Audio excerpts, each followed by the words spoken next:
Lots of people remember their history lessons from school as dates and battles, kings and queens, facts and figures. But the story of our past is open to interpretation. And much of British history is a carefully edited and even deceitful version of events. You might think that history is just a record of what happened. Actually, it's not like that at all.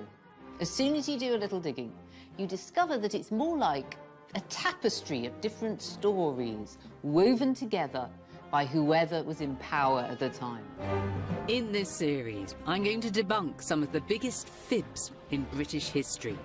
In the 15th century, the story of the Wars of the Roses was invented by the Tudors to justify their power, and then immortalised by the greatest storyteller of them all, William Shakespeare. Now is the winter of our discontent. In the 19th century, a British government coup in India was rebranded by the Victorians as the civilising triumph of the empire. And in this programme, I'll discover how in the 17th century, British MPs joined forces with a Dutch prince to spin a foreign invasion into a story of liberation. If you think that William the Conqueror was the last person to invade these shores, think again. Just 300 years ago, another William, William of Orange, led an equally successful attack. William has gone down in history to some as the heroic King Billy. To others, he's a bloody usurper. But his attack isn't remembered as a foreign invasion. It's often described instead as a peaceful transfer of power, a necessary measure that saved England from the tyrannical King James II. This was our glorious revolution. Or so the story goes. With history, the line between fact and fiction often gets blurred.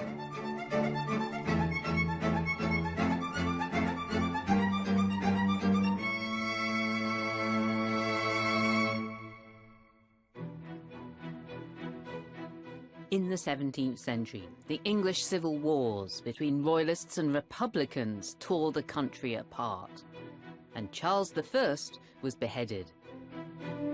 Never again would the monarchy be allowed to wield absolute power. So in 1685, when James II became king and started throwing his weight around, his enemies decided that something must be done. What followed became known as the Glorious Revolution. James II is the villain of this carefully constructed tale. He abdicates, giving way to the noble Dutch Protestant William III of Orange and his English wife Mary.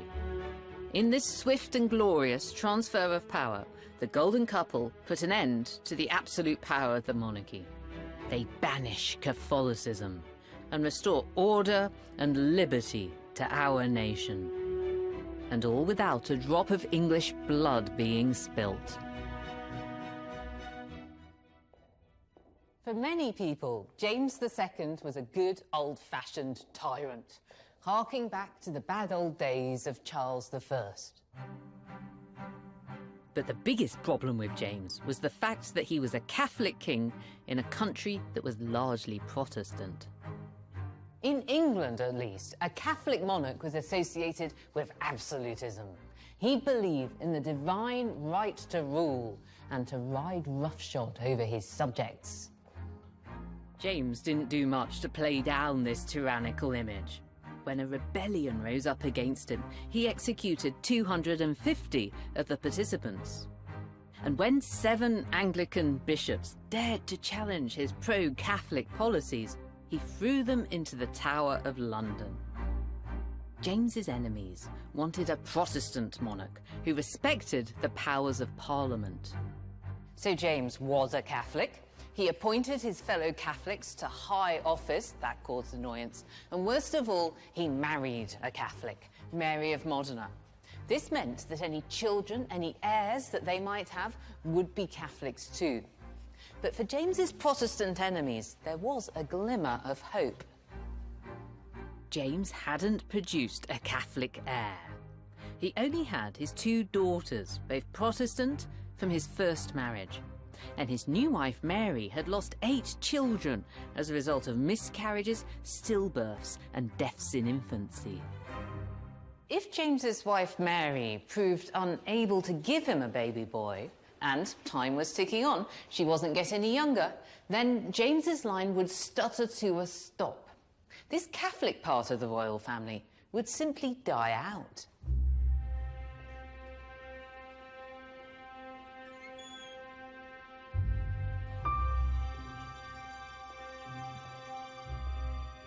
Then on the 23rd of December 1687, it was announced that Mary of Modena was pregnant again.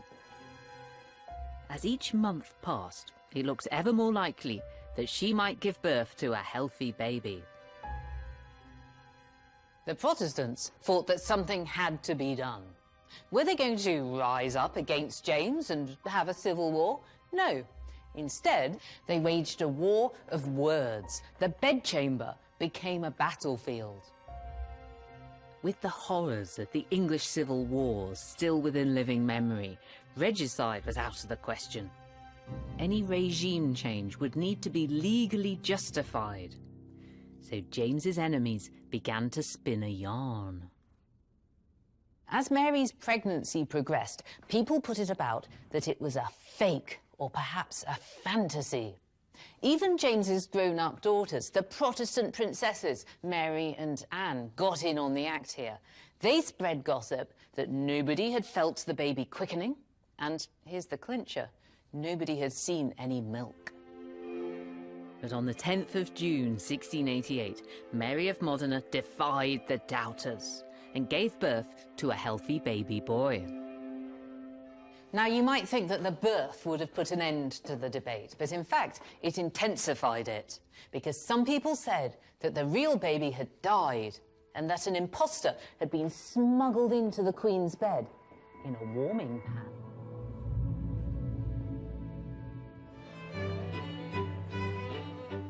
The tittle-tattle in London's coffee houses started to sway public opinion against the king. And James's response only made the situation worse. He summoned 42 witnesses to make sworn statements that they'd seen Mary give birth. James published these depositions. It was an attempt to silence his Protestant enemies. John, tell me a bit more about this warming pan incident. How did it actually work? Comes from quite an innocuous detail in these depositions. So there's a gentlewoman of the bedchamber called Margaret Dawson who says, "I saw fire carried in to warm the Queen's bed in a warming pan." But then in this pamphlet, a full answer to the depositions, which basically goes through the depositions and tears them to pieces and says, this isn't good enough, this isn't enough detail, it's not enough evidence. It picks up on this detail of the warming pan. And it says inside that warming pan was an illegitimate child who had been born in the convent next door. The pamphlet gives us the route that the child took. It's carried through these passages, so this is the passage below, up some stairs, through a closet above, through some more passages above, through here, through a gallery, then through some lodgings, and then into the Queen's great bedchamber, into the bed where she's in labour. And through the curtain, and the dot goes all the way into right the up bed into itself. the bed, and then they pop the child into the bed. It must have happened. The map says that it did. Indeed. What other sort of stuff was produced that helped to tell this story at the warming pan?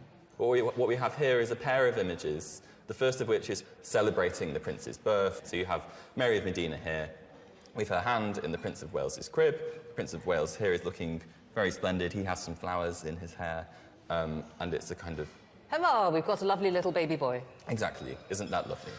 And then what happens in this one? It's in been this one, subverted a bit. It is. This figure that's added in here is Father Edward Petre, who's an English Jesuit who had rose to be an advisor of James II. This led to rumours that he was, in fact, the father of the Prince of Wales. Which is why he's creeping up behind her and giving her a squeeze. That's exactly right. Do you think it's possible that James II wouldn't have got into so much trouble if he'd been able to tell a better story? One of the problems is that the warming pan fiction is, even though it's not plausible, that people are willing to go along with it because they would rather believe that the child was illegitimate than face the prospects of an England that is Catholic for years and years and years. The warming pan affair may sound far-fetched, but it was a juicy tabloid tale, powerful enough to stir up treason.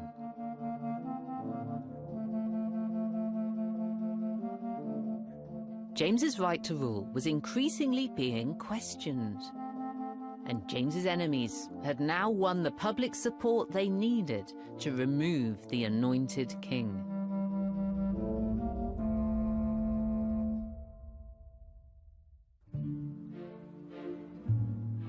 There was once a grand Tudor mansion here in the village of Hurley on the banks of the River Thames.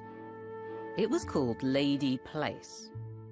Its owner was the 3rd Baron Lovelace, a member of Parliament and one of James II's enemies. Lovelace was a bit of a rogue. He was a drinker and a gambler, and above all, a Catholic hater. Once he got a court summons for some public order offence, but the magistrate issuing it was a Catholic. So Lovelace took his court summons, he screwed it up, and he used it to wipe his bottom in public. Nothing of Lady Place stands above ground today. But hidden away, here in someone's back garden, a little bit of it still remains. These are the cellars of Lady Place, and they're connected by a secret tunnel to the banks of the River Thames just over there, so you could arrive and leave unseen. Lovelace hosted clandestine meetings here for like-minded noblemen who were all plotting against King James II. In these secret meetings, a plot was hatched to overthrow the king. But these men weren't going to take up arms themselves. Instead, they wrote a letter inviting someone else to do their dirty work. This is a copy of the letter they wrote, dated the 30th of June, 1688. It's been signed by 7 people, but they haven't given their names. They've given secret code numbers instead. Somebody has written in later who they really were. Shrewsbury, Devonshire, Danby, Lumley, the Bishop of London, Russell, Sidney. These were all top politicians. You can see why they didn't want to sign it with their names, because their letter is just full of treason. Listen to this. The people are so generally dissatisfied with the present conduct of the government in relation to their religion, liberty, and properties. And here they get right down to business. 19 parts of 20 of the people throughout the kingdom are desirous of a change.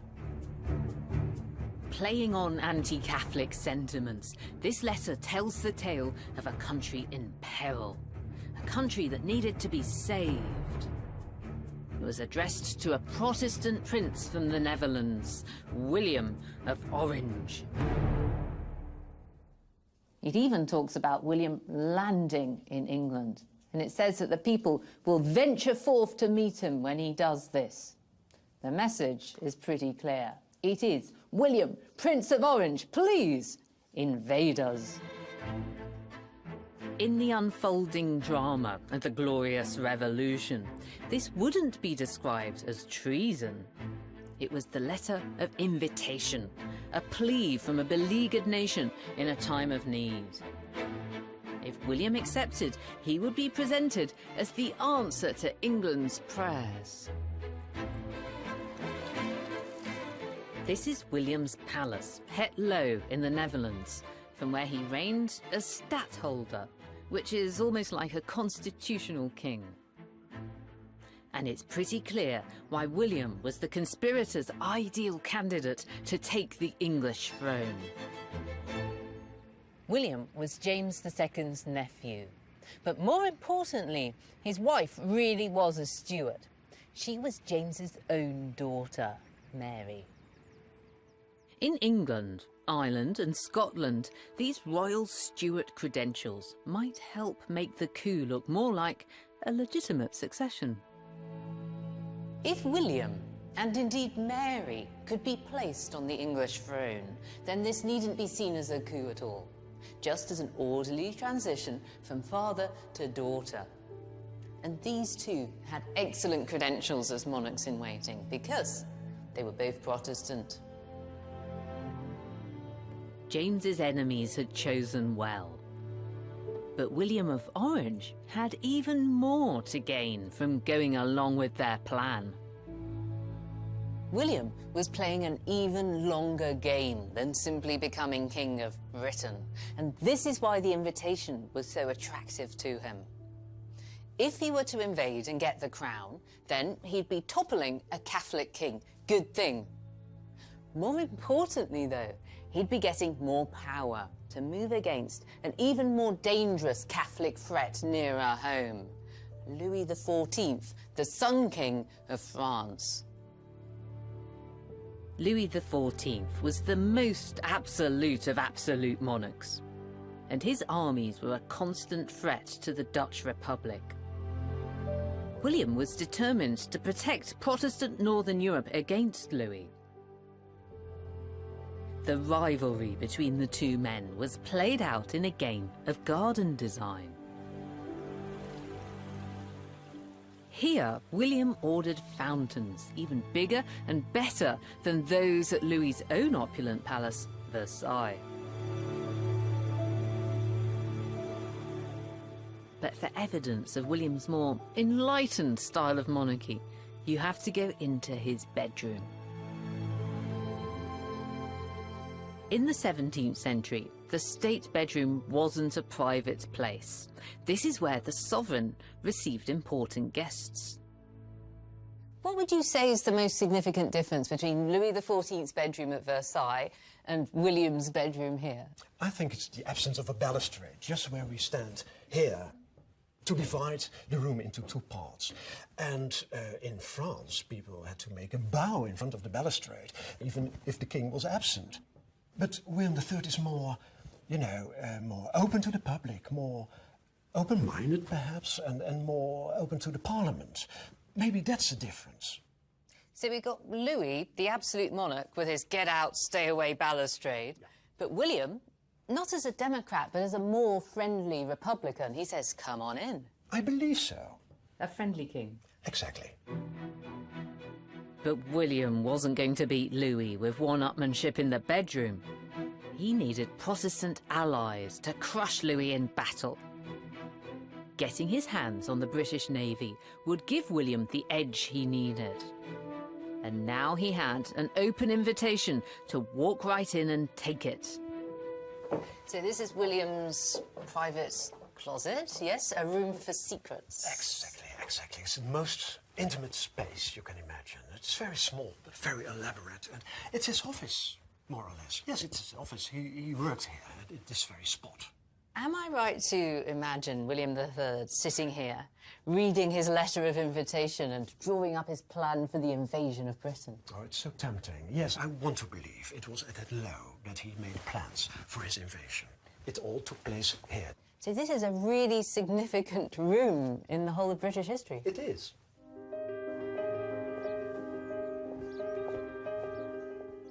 Britain's parliamentary conspirators had their champion lined up. But who was really controlling the narrative here? Now, we think that William was invited to invade England, but what's the real story? It's more complicated than that, isn't it? It is definitely more complicated, because he had already taken a decision to go to England probably in November 1687, and if he got the invitation by the English, then, let's say, he was safe. He wanted to legitimize his trip by asking people in England to invite him so that he could give the expedition a legal cover. In April 1688, 2 months before the invitation, one of the 7 conspirators had come here to The Hague for a secret meeting with William. Gilbert Burnet, William's chaplain and historian, kept a record of the meeting. Burnet wrote that William said it would be great if some people in England would invite him and that he would be ready in a few months' time. By the end of September to come over. That's to invade England. That's to invade England, yeah. William was a lifetime enemy of Louis XIV, so there was a great chance that there would be a new war. And in that war, England had to help William III. So he has to put together a document that's going to sell his case to the English, to the British people, really. And this, fantastically, is handwritten. This must be the original. The Declaration of His Highness William, Prince of Orange, the reasons inducing him to appear in arms in the Kingdom of England for the preserving of the Protestant religion and for restoring the laws and the liberties of Great Britain and Ireland. So nothing in there about France. It's all about you guys, English people. Be happy. Yes. William says that he wants to call a free and legal parliament that would abolish all the rules or all the laws and all the violations of the laws that James II had perpetrated. So he had it written by a Dutch civil servant. It was translated into English by Burnet, and it looks to me like Burnet has improved it. You can see him adding in extra little words and rewriting it here, and he's added in a bit about the Houses of Parliament. He's added in remarkable. Presumably that was all helping to sell the case, to make it smoother, to make it more acceptable to the British. Because, of course, the English people weren't going to know anything about the real plans of William III with England, namely that England would have to join him against France. I'm more and more impressed with William's foresight. It seems that he's several moves ahead of everybody else in a European game of chess. And it's very clever the way he's written himself into the story, with the pre-invitation, then the invitation, then the declaration. You can see all of these things as individual pieces of politics, as spin, if you like, until they stick, and then they become history. With his declaration to the British prepared, William and his parliamentary plotters put his invasion plan into action. His flag proudly proclaimed his message for religion and liberty. But just as they set sail, a storm blowing from the west stalled William's progress and kept him in port. And because it helped James, people called it the Catholic wind. But then... And it suddenly turned round. William's luck changed. His luck certainly changed. And it blew just as hard from completely the opposite direction. So that was the Protestant wind. That shot him all the way down the channel. So now they had the initiative and shot down the channel at record speed with a very strong easterly wind behind it. Can you describe this fleet that came sailing down the English Channel? Well, lots of people saw it. That's the first thing. It was so huge that when they came down the channel, they decided to make a parade of it and went through 25 abreast, stretching almost from Dover all the way to Calais, with brigade bands playing cheerful tunes. The idea was to offend King James and Louis XIV at the same time, which they did very effectively, because lots of people saw this and were utterly astonished, of course, because nothing like it had been seen before, or again. So it's a cross between a fleet and a pantomime. William III understood the importance of making a big impact on the public. Theatre, if you like. Of the theatre of politics. He understood that very well, yes. Now, we've been talking about this as an invasion. Is that the right word to use, in your opinion? It was an invasion, but it was very important to present it as if it were not an invasion. One of the things the Dutch troops were given very strict orders about was that they must never call it an invasion. Whatever they do, they would be severely punished. They were told they must not tell the English that they'd invaded and conquered the country. The parliamentary conspiracy was going to plan. Hello! William's huge army disembarked unopposed here at Brixham. The locals in this Devon fishing village just stood by and watched.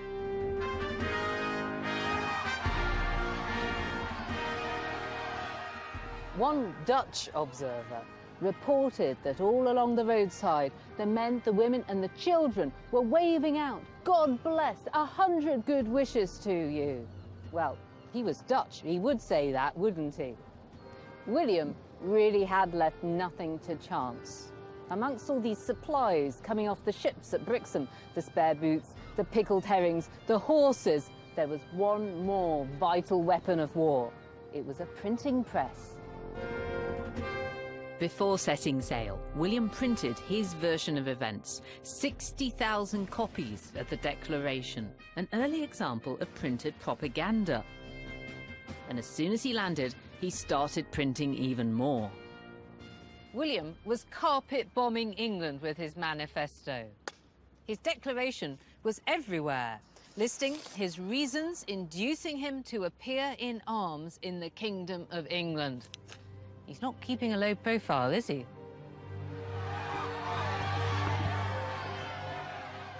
As he marched on Exeter, the Dutch prince's army met with no resistance. He entered the city in spectacular fashion, not as an invader, but as the nation's saviour. 200 soldiers in armour led the way on Flemish horses, accompanied by a further 200 Africans from the Dutch colonies in white turbans.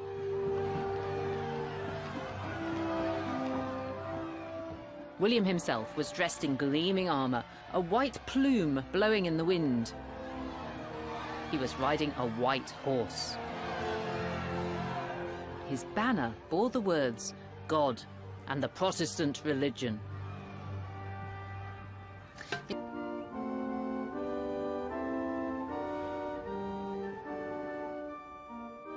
William's theatrical progress didn't stop there.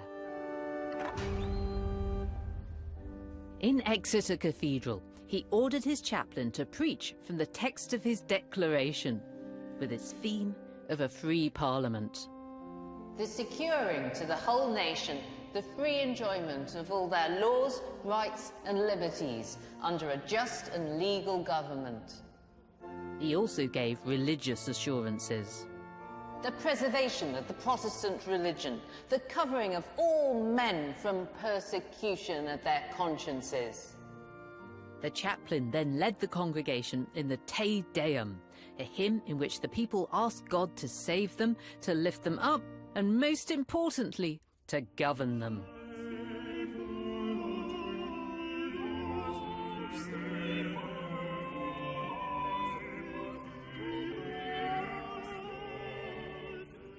And then, with quite dazzling hubris, he seated himself here, in the spectacular throne of the medieval bishops of Exeter.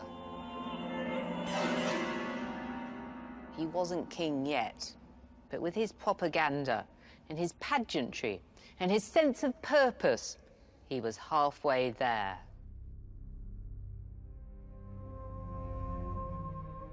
The Dutch prince was cleverly transforming himself into a very British hero. A Protestant knight in shining armour, leading a glorious revolution.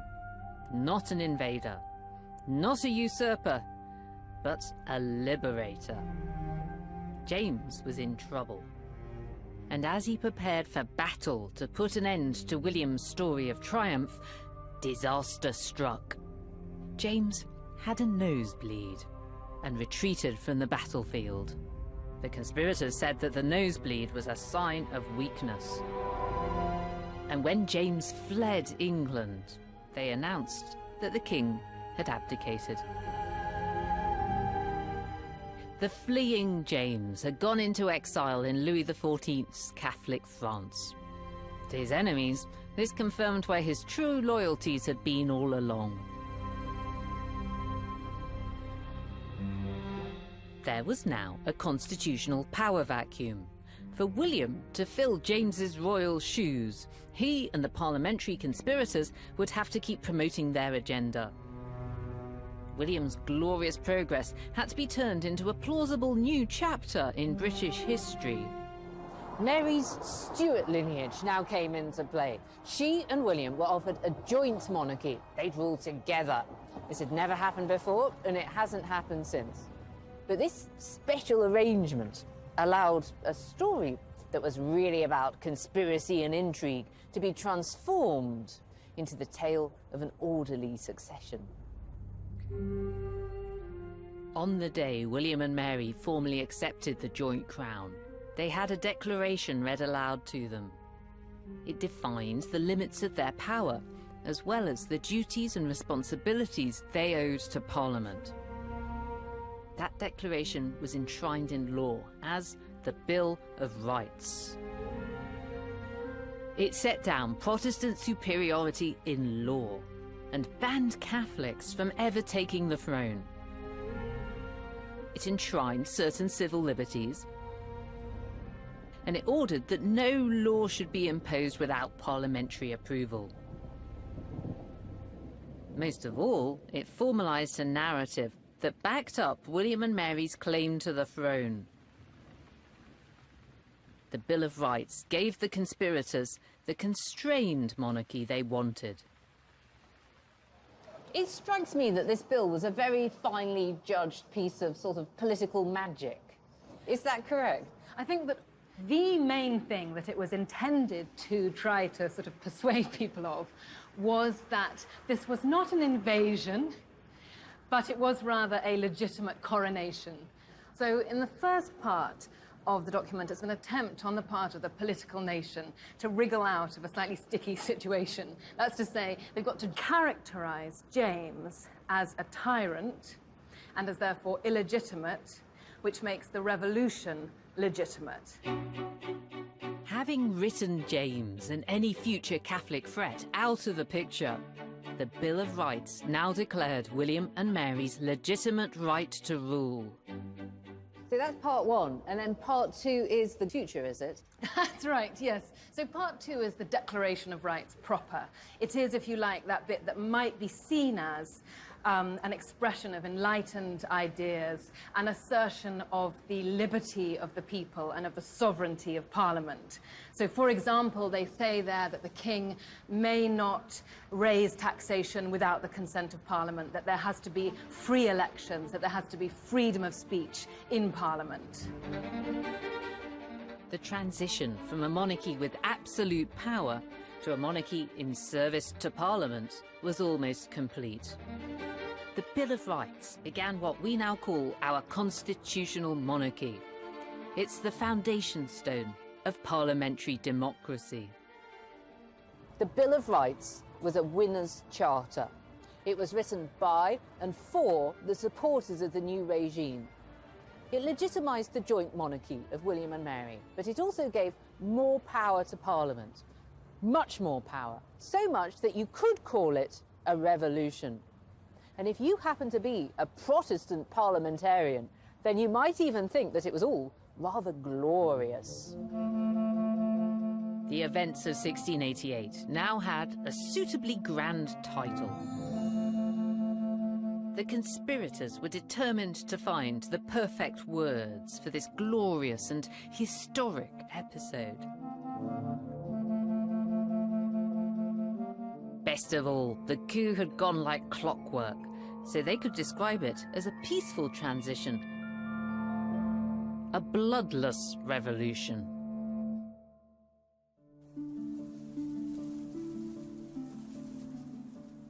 But as William's glorious revolution was rolled out across Scotland and Ireland, it was anything but. James's supporters were known as the Jacobites. And in Ireland and Scotland, they continued the struggle against William. In March 1689, James joined his allies in County Cork with troops supplied by Louis XIV. William landed in the north of Ireland the following year and marched on Dublin. On the 1st of July 1690, their armies met here, on the banks of the River Boyne. And now, for the first time in the whole of their long power struggle, James II and his son-in-law William faced each other in the field at the Battle of the Boyne. James's army was over 25,000 strong. William had a force of 40,000 men. This would be a bloody battle. William attempted to cross the river from the west. James diverted most of his troops to head him off. But this left the rest of James's army exposed. William was merciless. James's soldiers held out for 3 hours before being overwhelmed. One French witness said, "This is the 6th battle that I've seen, but I've never seen such a rout." William's troops were ruthlessly efficient. They picked off the fleeing Jacobites like hares amongst the corn, he said. James was defeated. He fled again to France and would never return.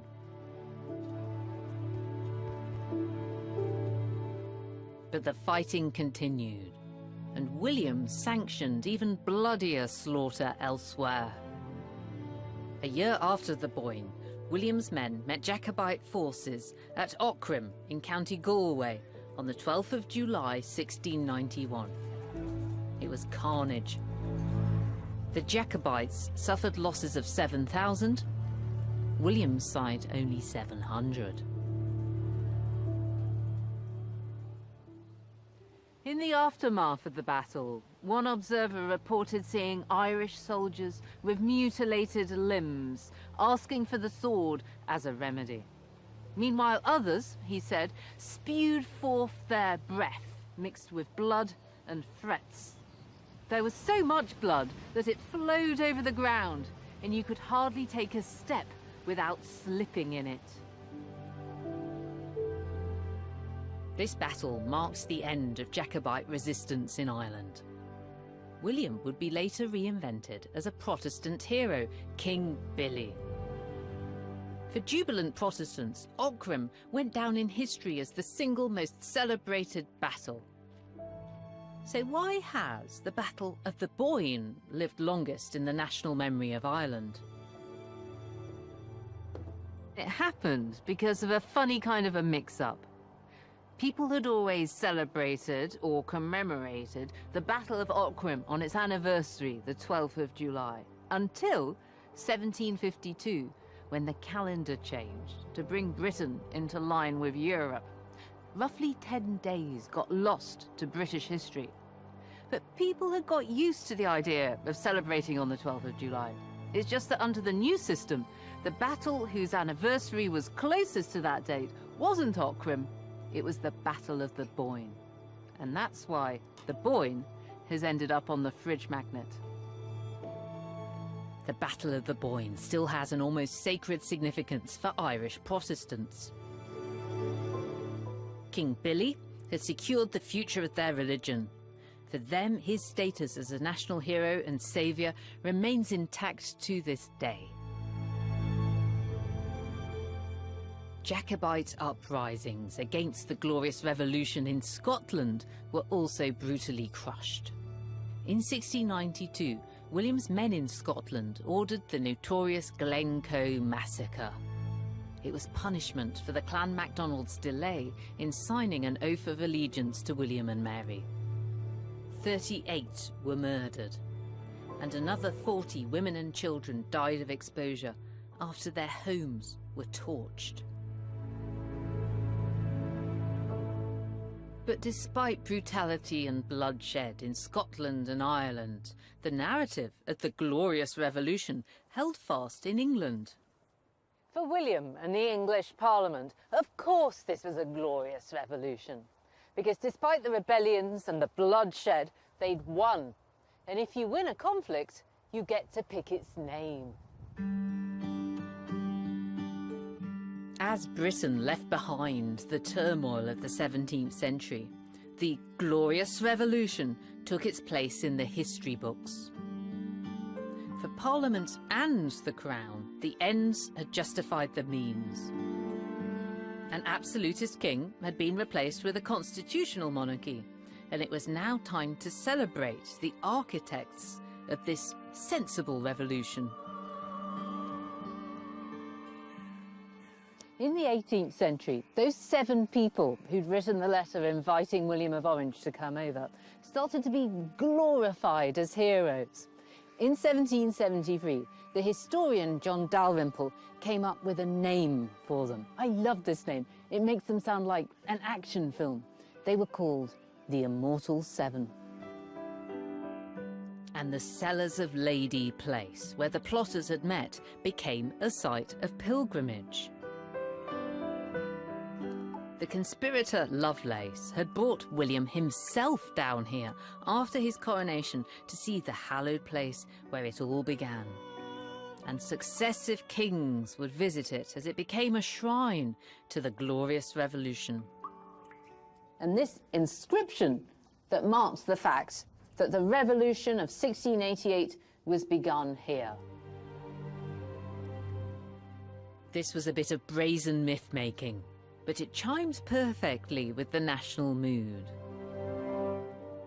The peace and prosperity that followed the establishment of our constitutional monarchy was presented as the direct consequence of the glorious revolution.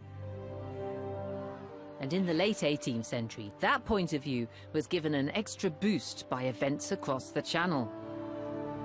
France's proud, absolute monarch Louis XVI was removed from power and executed by revolutionaries.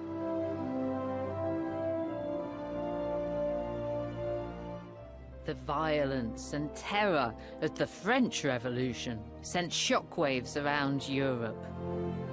In Britain, it was held up as further proof of the virtues of the orderly transfer of power in 1688. The Glorious Revolution was now celebrated as a symbol of enlightened British values and superiority. As the rest of post-revolutionary Europe descended into chaos and war, Britain marched self-confidently into the 19th century to the tune of parliamentary democracy and industrial progress and imperial expansion. For 19th century historians, it was the Glorious Revolution that was the foundation of all this success. The greatest champion of this view was the historian and Whig politician Thomas Babington Macaulay. Macaulay's magnum opus was called The History of England. This is a book that transforms the conspirators' carefully concocted tale into history. Macaulay presents the Glorious Revolution as the masterstroke of our national story. He writes, "It is because we had a preserving revolution in the 17th century that we have not had a destroying revolution in the 19th. For the authority of law, for the security of property, for the peace in our streets, our gratitude is due to William of Orange." 1848 became known as the year of revolution across Europe, with the notable exception of Britain. The publication of Macaulay's book in that same year was perfectly timed. When I was a history student, we were told to read it with great caution, because this was Whig history, a bad thing. It was a powerful person's view of the past. Even at the time in the 19th century, people recognised that Macaulay was writing from a very particular standpoint. When Karl Marx came to write Das Kapital, he called him that great falsifier of history. As a communist, Marx's view of history is never considered to be unbiased. But Macaulay's position was equally influenced by his own political views. He was a Whig politician, a member of a party that saw Victorian Britain as a shining model of democratic progress in action. For the Whigs, this was only possible because of our glorious revolution. When the Houses of Parliament were rebuilt after a fire in the 19th century, Macaulay and the Whigs saw this palace of democracy as a shrine to the glorious revolution. They commissioned a series of frescoes to remind MPs of the story of the tyrant King James and the nation's saviour William. Alice Lisle was a heroine of the Glorious Revolution who hid fleeing rebels in her home and was arrested for it by James's forces. She is sentenced to death, which of course is burning at the stake for a woman because women aren't hanged. A plea goes to the king for clemency, and all he does is he allows her to be beheaded rather than burnt at the stake. The next painting shows the release of the 7 bishops who James had thrown into the Tower of London. This is evidence that James was completely unpopular by the masses. The quantity of the public who just celebrated their acquittal was evidence that he was not the right man for the job. In the final painting, James's tyranny is erased by the glory of constitutional monarchy. This is the peak of the Glorious Revolution, isn't it? This is the point where it all goes well. The Clerk of the House of Lords, John Brown, is reading the Declaration of Rights to them. And we, the viewer, are reading with the clerk. We are the people reading to these 2 monarchs saying, you have to do what we say in this document. You're not to do what James II did and disobey and make up your own rules. And, you know, for Macaulay, this is the beginning of that story of Parliament's power and the monarchy being slowly restricted. You can absolutely see why this picture is right outside the House of Commons. Makes complete sense, doesn't it? Macaulay's Whig version of events held sway into the 20th century. The Empire and 2 world wars had consolidated a sense of patriotic pride. In 1988, just a few yards away from Macaulay's glorious frescoes, the House of Commons debated a proposal to send the Queen a message from Parliament marking the 300th anniversary of the Glorious Revolution. The main events are well known. The defiance of the orders of King James II by the bishops and the judges, the invitation to William of Orange and Mary to defend our ancient rights and liberties, the landing at Torbay and the peaceful transfer of power, which gave rise to the title of the Bloodless Revolution in England, although it was not like that in Scotland, and it was a very different story in Ireland. Margaret Thatcher's socialist adversary, Neil Kinnock, had a rare moment of agreement with her. This motion to express to Her Majesty our pleasure at the tercentenary of the Revolution is a worthy act, not only because it celebrates a significant advance, as the Prime Minister just said, but also because it requires us all to consider the character of our democracy and the ways in which arduously and slowly it has been brought this far to our time. Why do you think, Ted, that the Whig version of the Glorious Revolution persisted for such a long time? I think it lasted for such a long time because it was not just a version of history that sort of worked for a particular political party. It was also something that really spoke to Britain's place in the world in the 19th century. And it really fitted into narratives about the growth of Britain as a world power, as the apex of civilization in the world, as, you know, the exemplar in terms of its political institutions. So everything that the revolution said about it as a founding moment in sort of the creation of this British liberty was really sort of feeding into this rise to power of the British state. So we have these soldiers and administrators straddling the globe with their power poses, and Yes. they think it all began in 1688. Yes. But then Tony Benn's dissenting voice challenged the dominant version of events. Then we are told that this was the birth of our democratic rights. There were the people who were represented in this House in 1688. Well, 2%, was it, of rich men, no working people, no middle-class voters, no women. It was nothing to do with democracy at all. When do people really start to say, hang on, it wasn't that glorious for people who were poor, people who were women, people who were Irish, people who were Scots? When does that start coming forwards? with the development of Marxist thought and socialist thought as well, focusing upon, no longer upon the political elite, but upon ordinary working men and women. And so we start to get that being questioned. But one other aspect there is also, you know, in terms of what people define as a revolution. And so as a kind of more class-based Marxist definition of what a revolution was came to the fore... This doesn't count. This doesn't count. It's not a real revolution. You know, we don't include this in our list of real revolutions. And instead, the 1640s, the Civil War, the execution of Charles I, this becomes the real revolution, and this is the thing that people should focus on, celebrate, talk about, try and educate people about. After 300 years, 1688's status as a bloodless revolution was questioned and revised. Margaret Thatcher conceded that it may have been a little less than glorious. Even great events are subject to constantly shifting judgments and interpretations. Not every legacy of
parts of Belfast, then, you can still spot images of William III.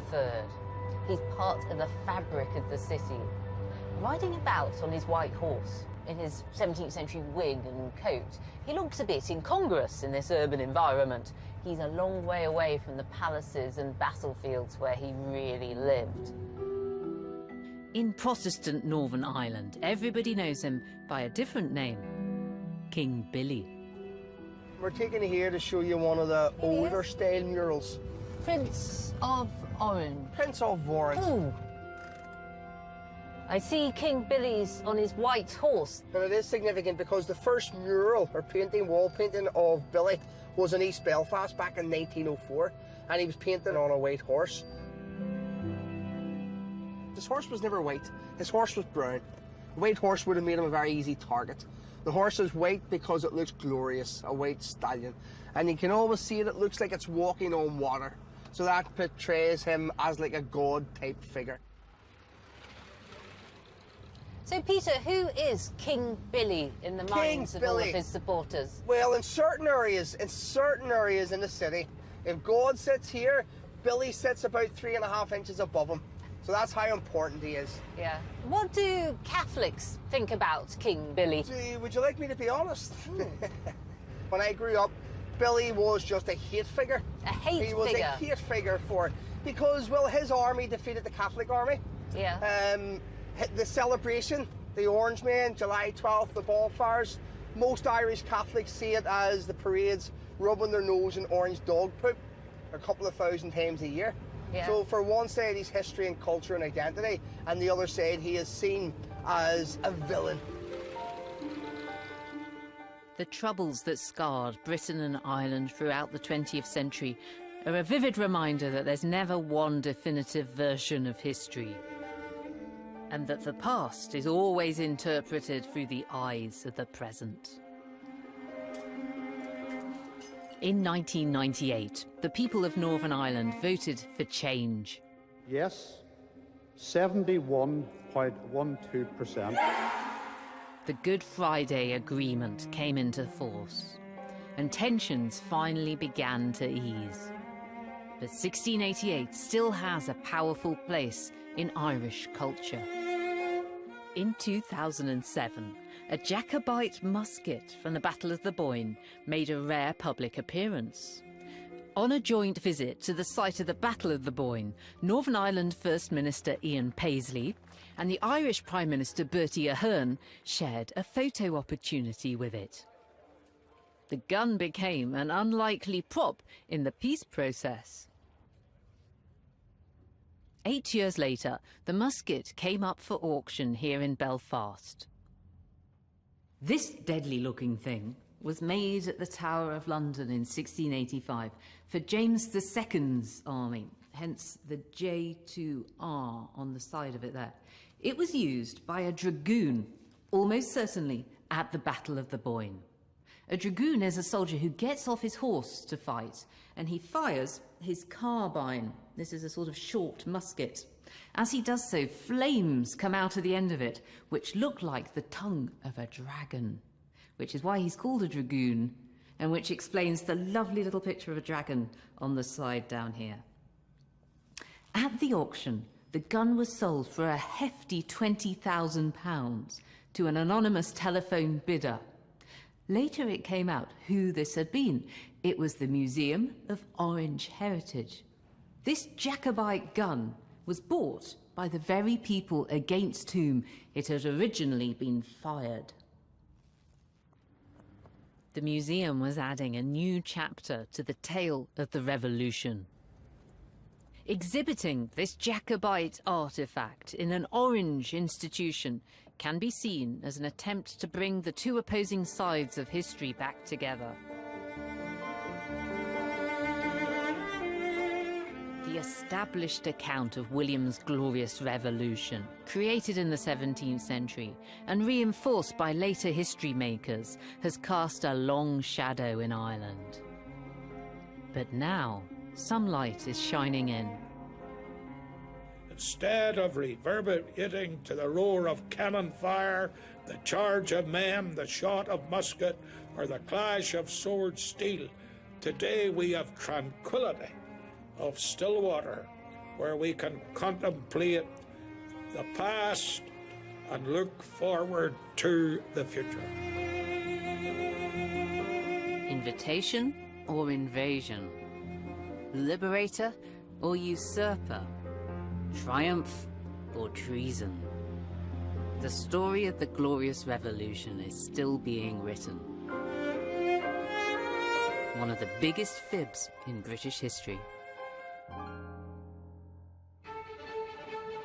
Next time, I'm in India discovering how the British Crown reinvented the Raj in the 19th century.